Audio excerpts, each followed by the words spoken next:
Don't wait for the right time. Make it right by showing up.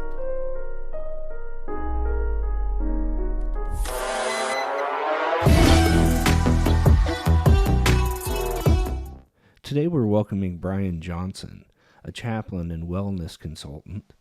Hi, Brian. How's it going? Hank, what's up, man? Oh, normal stuff, doing my little podcast here. Thank you for inviting me into your home. You're always welcome in my home. Well, thank you very much.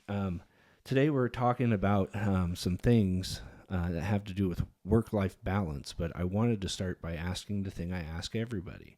How are things in your world right now?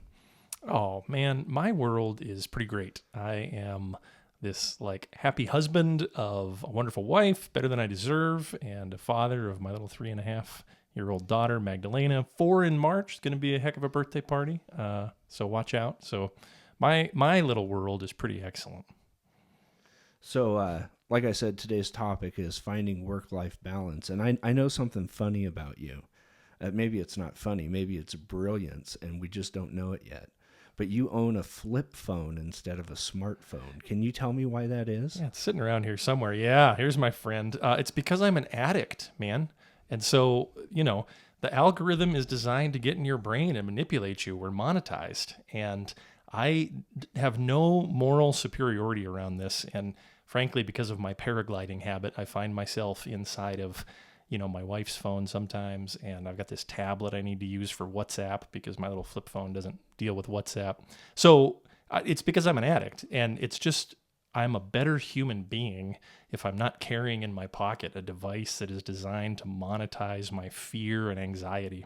If you just got out of the methadone clinic, I guess you don't carry a sack of white powder, is what I'm saying. Yeah, I mean, I've had it this way for, I don't know, coming on 10 years, I guess, and I don't miss it. It doesn't mean I am sort of totally abstinent from all things media, but I haven't had any social media for about 10 years. I use WhatsApp only to interact with my paragliding community and talk or text otherwise, and a lot of the time it's off. And so there's a cost to that, right? There's some things I miss. There's some effects on relationships and friendships, but for me, it nets out in a way that's much healthier. Probably feels more authentic to have a relationship with somebody face-to-face or voice-to-voice than it is text-to-text. Yeah, or through the medium of any number of apps or so forth. I'm a practicing clinical chaplain, right? I do clinical spiritual care. And so my entire training and discipline my whole life is about sort of deep and intimate and vulnerable interpersonal connection. And, you're living it, baby. The phone doesn't work for me, but you're living it. Best of luck to all of you. However you manage that in your life, no judgment. No judgment. It's just I'm an addict. That works better for me. So back to work-life balance. Have you ever been in a situation where your work life was just totally skewed towards work and you're just chasing those dollars and you just didn't feel fulfilled? Oh, I never really chased the dollars. That wasn't exactly my motive. A risk of young people who think to work in the field of ministry, at least in the Christian tradition like mine, the Christian Catholic tradition, is sort of a messiah complex, right? And so it was never dollars I was chasing exactly. Maybe in terms of fundraising, in terms of nonprofit fundraising, I was chasing the dollars. But yeah, absolutely. Through my 20s and most of my 30s, I was sort of chasing completely unattainable sort of social engineering goals around families in a homeless situation and hunger in a local community.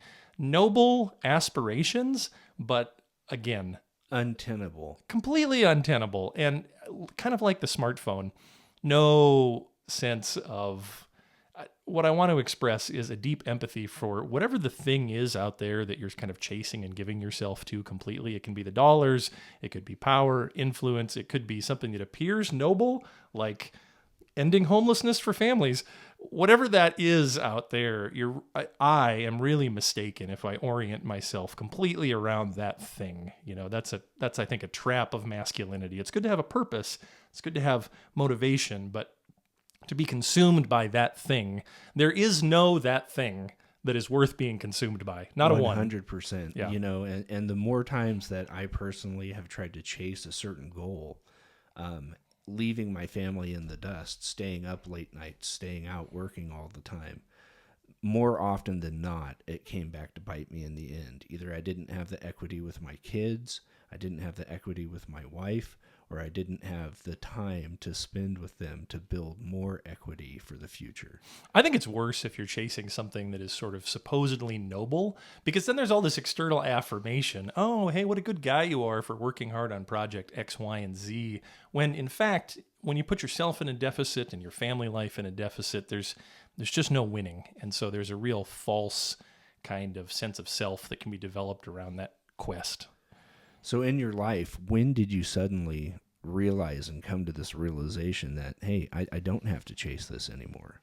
Yeah, it was when I was fired in a text message. So, again, with kind of total empathy for wherever you find yourself in this journey, I am not a story of someone who achieved a state of enlightenment on his own and realized I needed to eat kale and do yoga and spend time in meditation. That was not my journey. I had to be sort of expelled from that pattern of life. And, the poet Rumi, the Sufi poet Rumi talks about this. Yeah, well, the Sufi poet Rumi talks about this, that God delights in pulling the chair out from under you, right? And God is the pulling of the chair and the falling and the landing. That's a pretty rough paraphrase. Apologies to Rumi, but that was my experience, was having the chair pulled out from under me. And then do you just to keep on the Rumi quote, do you then stand up, and is that what he delights in? Like, he enjoys pulling the chair out, but he likes to watch you stand up again? Is that? I don't know. Now you're going to get more of Brian Johnson than of Rumi, I think. But Rumi's image is of the divine lover pulling the chair out from under you and kind of delighting in the falling. And what we are falling into, what I am falling into, is the infinite divine love, right? That's what we're falling into. So that sense of surrender and a yieldedness to an infinite divine ground, which is very different than the motives of my own determined ego. Right. Oh, wow. That's the buzzword today too, ego. Sure. Are we chasing our egos when we're chasing dollars, when we're chasing accolades? The ego is not a bad thing. We probably need one. It's what makes us learn language and gets us up in the morning to interact with other people. There's nothing bad about the ego. It's just not our truest and deepest self. Right. And you don't want to grow that super ego to where you become narcissistic and hope that. Sure. I would hope that for everybody, that you can step back and take a look at your life and reflect to see if you are chasing things for true intrinsic rewards and at the deficit of what. Yeah. So I think there's an invitation for folks out there. How did I come to this realization? There was a disruption, right? So what are the disruptions that you're experiencing out there? And can you engage those and seek to reframe those and embrace those as a sort of falling into that infinity, right? That there's, where are the disruptions, and can that disruption be a kind of awakening for you? Yeah, I like that. That's cool. Kind of open that third eye, if you will, and look around for a second. Yeah. A little bit of self-awareness. Okay, so you obviously have come to this point where work-life balance is more important to you than work. And I've watched this change in you, because if the audience doesn't know, we've been friends for a while. So what do you do now to make sure you're taking care of yourself as well as your family? Yeah, that's great. It's probably worth anybody's watching's time, 17 minutes, something like that, to go check out Dan Harris's TED Talk, The Benefits of Not Being a Jerk to Yourself, right? So that's step one, is discovering and engaging a ground of self-compassion. And that's rather different than sort of whipping oneself forward toward kind of ego fulfillment or project achievement. Really embracing a healthy, a masculine sense of self-compassion. That is probably the ground for all of it. And so Dan Harris is a guy I like to listen to, would recommend it. I do see often guys will self-flagellate, if you will. They'll decide that they are the whipping boy. They are the Homer Simpson in the house. They're the idiot and the poor guy that everybody has to take care of. And they'll live into that. But inside of every single one of us is a very capable human being. Sure.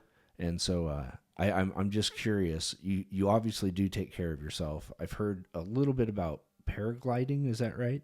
Yeah, send it, man. So totally a capable, like, I'm going to go and I'm going to do this thing. I'm going to go jump off of a mountain. I'm a capable man. I can handle this kind of thing. What joy do you find in that?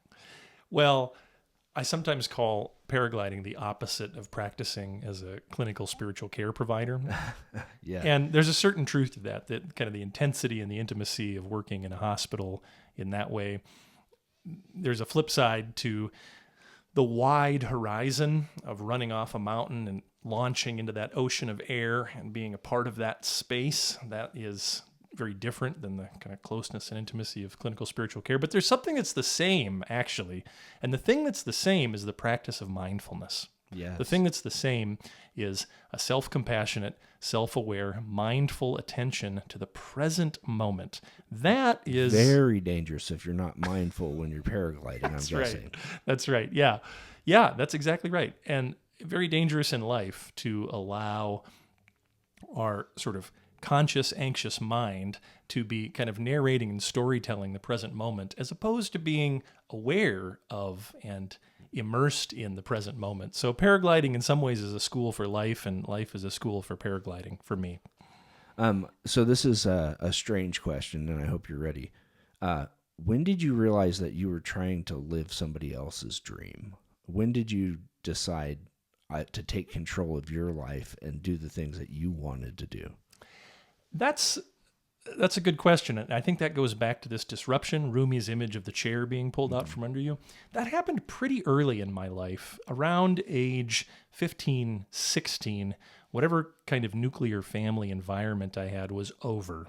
And so from that point forward, I was managing kind of dreaming and fulfillment on my own. That has pluses and minuses to it. But again, looking for the grace in the chair being pulled out from under you. I know my dad, for example, had this dream I would take over his business. You know, that was that would have been the thing that was operating in the background. Well, I mean, by age 15, 16, that was over. You know, there was none of that happening. And so that's a gift, right? I can look back. I assure you at age 15, 16, it did not feel like a gift, but I can look back at that. Your prefrontal lobe wasn't quite formed yet, Yeah, so your dreams absolutely. may have been a little skewed at the time too. Totally. Men out there, keep parenting your teenagers. Keep at it. Love them. Support them. But I can attest to that. yeah, absolutely. You know. So big question here too. What do you think an employer's role is in creating work-life balance? Do you think that they are culpable, or do you think that they are, off the hook and they can just use you up as much as you'll let them? here's how I think I'd like to talk about that. If any employer wants to talk to you about how we're a family here, run. Just run. Employment is renting your behavior. That's it. And you are completely replaceable in employment. And I hope all you folks out there have a family. I hope you have a community, a sense of the people to whom you belong, but it is not our jobs, right? And so that's a trigger for me of like doing it the wrong way. Your question though was like, what responsibility do employers have around well-being and work-life balance? And it's my opinion that a huge responsibility. So I work in healthcare, and my function right now is to extend the resources. Part of my function right now is to extend the resources that are available in our Providence St. Joseph Health 7-state hospital system to all of the caregivers, some 200,000 caregivers in healthcare, right? And if you're watching the headlines, healthcare is a tough place right now, right? Oh boy. Yeah. So Providence St. Joseph Health takes very seriously a really significant responsibility to provide the both individual tools and the team and system interventions and resources that address caregiver well-being and seek to cultivate a culture of wellness. So I put a lot of responsibility on employers.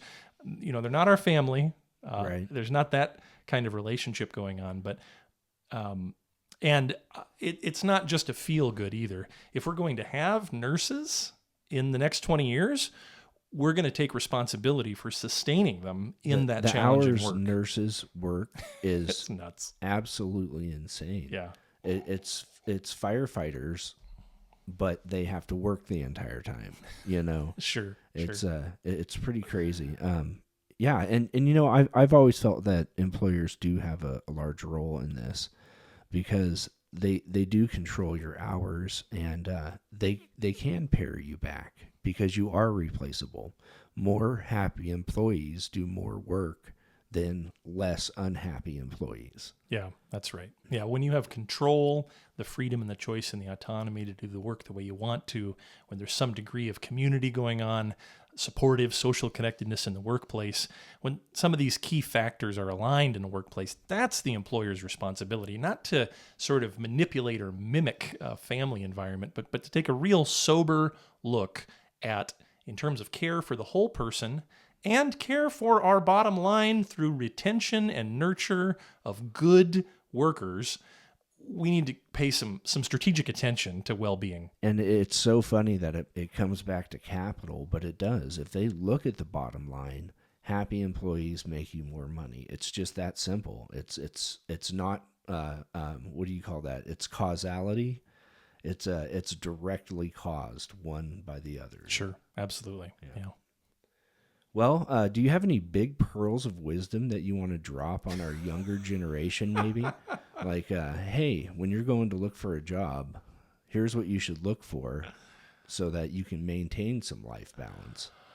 Oh, I think I probably have more to learn from the younger generation than the other way around. Well, it's been a good conversation, Hank, talking about these pieces. Any big pearls of wisdom? Life started to change for me when I started working 4 days a week. Here's the big pearl of wisdom. Here it is. Everything I have to say is derivative. I'm not a big fan of his politics. I think he's gone too far that way. But like Dave Ramsey has it figured out for the average man in America in terms of a number of concepts, but one especially, have a written budget every month on purpose. Tell every dollar where to go.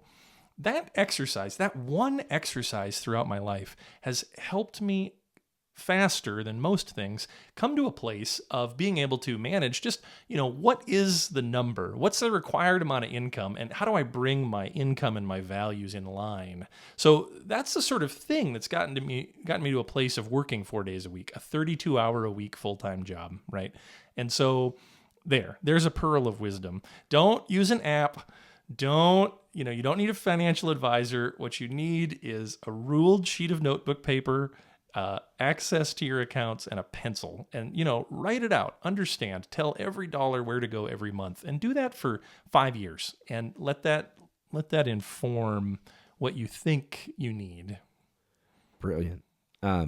Yeah, I'm glad you came back to values, too. I guess I have more questions for you around values. If you had to make a list, just top 5, top of your head, you don't have to ruminate on this too long, but what would your top 5 values in life be? Yeah, I had this conversation with my dad the other day. I love my wife, I love my family, I love my home. And I've been repeating that to myself. So that's 3, not 5. But, there's a pearl of wisdom from the older generation, so marriage and family and home. And, let's focus on those things. That's intention, though. On that list, I believe deeply that a man needs a purpose. I very much that there's something about my experience as, a fairly traditional, heterosexual, cis, white, middle-class American male. If that speaks to you, if you're in that kind of social location, that's what I'm talking about when I say man in this context. A man like me needs a purpose. You gotta have something to do. And so that has to be on the list somewhere, but don't get it confused. Don't let your purpose run you. Your purpose exists to give your gift to the world, right? That's what you're up to with your purpose and your vocation. Wow, there's your pearl of wisdom, folks. That was it right there. He's an oyster over here. That's awesome. Well, thank you very much for being on the show, Brian. It was a pleasure to talk to you in this capacity. hopefully we got some good tape on you, and we'll see you soon. All right, man. Thanks, Hank. I'll leave you with a final story. I spent a large part of my 20s working every hour I could, working overtime, working close to 70 to 80 hours a week. I was trying to obtain some semblance of this American dream that I'd been sold as a kid.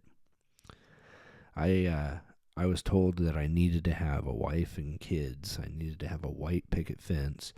I needed to have a dog. And you'll never guess what? I got all those things.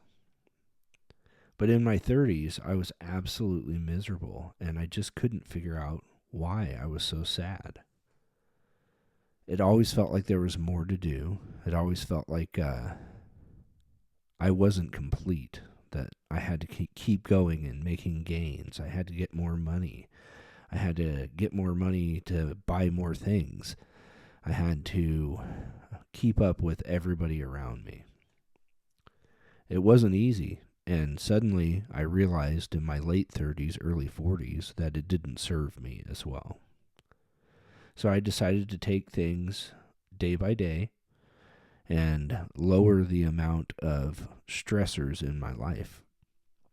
Eventually I became semi-retired, and that wasn't good either. I need to have a purpose. I think Brian hit it on the head. Us men, we need to have some kind of purpose. So here I am, podcasting, making music, DJing, and if you ever want to get a hold of me, you can easily get a hold of me at djmh@blackbirdbeats.com. I'd love to get your comments. I'd love to hear from you. If you're interested in being on the show or sponsoring the show, go ahead and shoot me an email. The show was paid for by my company, Blackbird Beats LLC, and we're looking for sponsors. So if you want to, that's great. If you like the show, if you dig the content, it's kind of your jam, go ahead and hit the like, subscribe, and we will see you on the 15th of February.